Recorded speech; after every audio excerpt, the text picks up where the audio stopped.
Hello friends, एक बार फिर से स्वागत करती हूँ आप सभी का मेरे channel digital diaries with Sangeeta में। और आज मैं आपके साथ शेयर करने वाली हूँ अपना तीज का व्रत का ब्लॉग। और आज मेरा फास्ट है, आज मैंने तीज का व्रत रखा है। और ये व्रत मैंने शादी के बाद से रखना शुरू हुआ और लगभग मुझे 22 साल हो गए हैं इसको रखते हुए। तो तीज का व्रत वैसे बहुत कठिन होता है, पर हाँ भगवान का कृपा रहता है तो हाँ हो जाता है, टहल पाते हैं। और उम्मीद करती हूँ आगे भी इसको इसी तरह कंटिन्यू रख पाऊँगी। तो मेहंदी मैंने लगाई नहीं थी, तो तीज वाले दिन ही लेजी सा फील हो रहा था। गुनगुन ने बोला लाइए आपको मेहंदी लगाती हूँ, तो गुनगुन ने बहुत सुंदर सी मेहंदी लगाई। गुनगुन का हाथ बहुत साफ़ है मेहंदी में, बस हाँ वो थोड़ा सा लगाती कम है, इसलिए स्पीड थोड़ा सा कम है उसकी। बाकी लगाती बहुत सुंदर है। देखिए कितना सुंदर मेहंदी लगाया है उसने, और इसका रंग भी बहुत अच्छा आया था।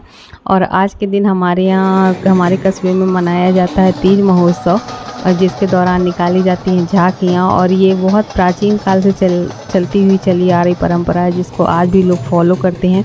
आज भी तीज में यहाँ पर 2 दिन का मेला लगता है, और तीजा के दौरान झांकियाँ निकाली जाती हैं। तो हम लोगों ने भी शाम को छत पर बैठकर इन झांकियों का आनंद लिया, और अच्छा लगता है। थोड़ा सा वक्त कट जाता है इसी बहाने, नहीं तो व्रत में तो सारा दिन थोड़ा लो फील होता है, पर थोड़ा घंटे 2 घंटे का जो समय होता है यहाँ सबके साथ गुजर जाता है। तो हमने भी अपनी छत से ही यहीं बैठकर इन झांकियों को देखा, और झांकियाँ सच में बहुत सुंदर थी।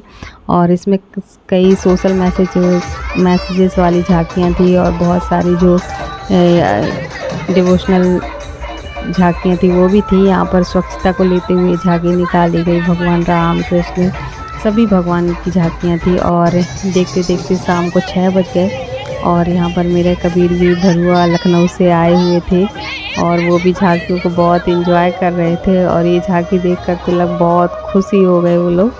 तो इस तरह 2-3 दिनों तक यहाँ कस्बे में बहुत धूमधाम रहती है। लोग बाहर से भी तीजा मेला देखने आते हैं। और शाम की जो तैयारी है वो मेरी कुछ ऐसी चल रही है कि कैसी चल रही है पता नहीं कैसी चल रही है बोलते बोलते रुक जाना होता है। और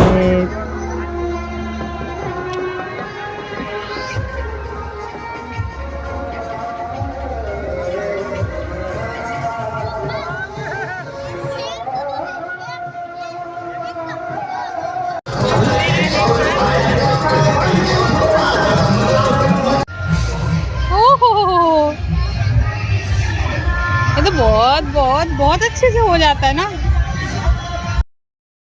तो बस अब यहाँ पर हो गई थी शाम, और लगभग 6 सवा 6 का टाइम हो गया था। और शाम को जो पंडित जी आने वाले थे वो लगभग 7 बजे आने वाले थे। तो जो पूजा होती है वो सामने आंटी के यहाँ होती है, और बहुत कम लोग होते हैं जो पूजा व्रत रखते हैं और पूजा में सम्मिलित होते हैं। तो उन्होंने मुझे पहले से टाइम दिया था कि हाँ 7 बजे आपको आ जाना, 7 बजे पंडित जी आ जाएंगे। तो मैं भी टाइम को ध्यान रखते हुए समय से ही तैयार हो गई थी, ताकि समय से पहुँच पूजा कर सकें। अदरवाइज़ लेट हो जाता तो फिर पंडित जी चले जाते। तो इसलिए बस पूजा के लिए जो भी सामान था, भगवान का जो थाली था वो लगाया। चूँकि मैं जल्दीबाजी में बहुत सारी चीज़ें रिकॉर्ड करना भूल गई, और नहीं हो पाता व्रत में इतना सारा। गुनगुन थोड़ा सा मेरा हेल्प लगातार कराती रही, पर जितना सूट हो पाया मैं उतना ही आपके साथ शेयर कर पा रही हूँ इस ब्लॉग में। तो शाम को टाइम से हम पूजा करने पहुंच गए थे। पंडित जी पूजा कराना शुरू ही कर रहे थे कि हम लोग वहां पहुंच गए थे। तो बस शुरू करते हैं आज की पूजा।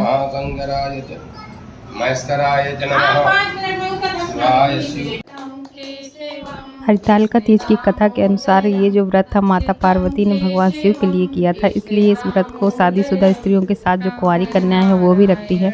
और इस व्रत की कथा के अनुसार अगर आप व्रत के नियमों का पूरी तरह पालन नहीं करते, या उस दौरान आप खाते पीते सोते या और भी जो दूसरी चीज़ें हैं अगर वो करते हैं, तो आपको अगले जन्म में वो उससे जो रिलेटेड योनि है वो आपको प्राप्त होती है। तो इस व्रत में रात्रि जागरण का अपना महत्व है, और चारों पहर की जो पूजा है उसका विशेष महत्व है। और सुबह इस प्रतिमा के विसर्जन के साथ ही व्रत का जो है समापन होता है, और उसके बाद फिर आप व्रत पारण कर सकते हैं, अपने व्रत को खोल सकते हैं। तो इस तरह से 2 दिन चलने वाले व्रत का जो समापन होता है वो प्रतिमा विसर्जन के साथ और सुहाग सामग्री लेने के साथ होता है।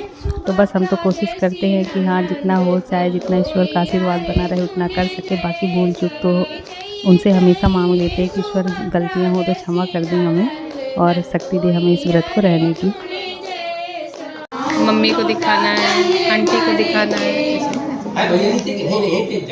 और दूसरे दिन गर्मा गर्म मंगोड़ों के साथ किया व्रत का पारण। और बस कुछ ऐसा रहा मेरा त्यौहार। तो अगर आपको मेरा ब्लॉग पसंद आया हो तो चैनल को ज़रूर सब्सक्राइब करें, लाइक करें और कमेंट ज़रूर करें। मिलते हैं एक नए ब्लॉग के साथ। एक बार फिर से देखने के लिए बहुत बहुत धन्यवाद।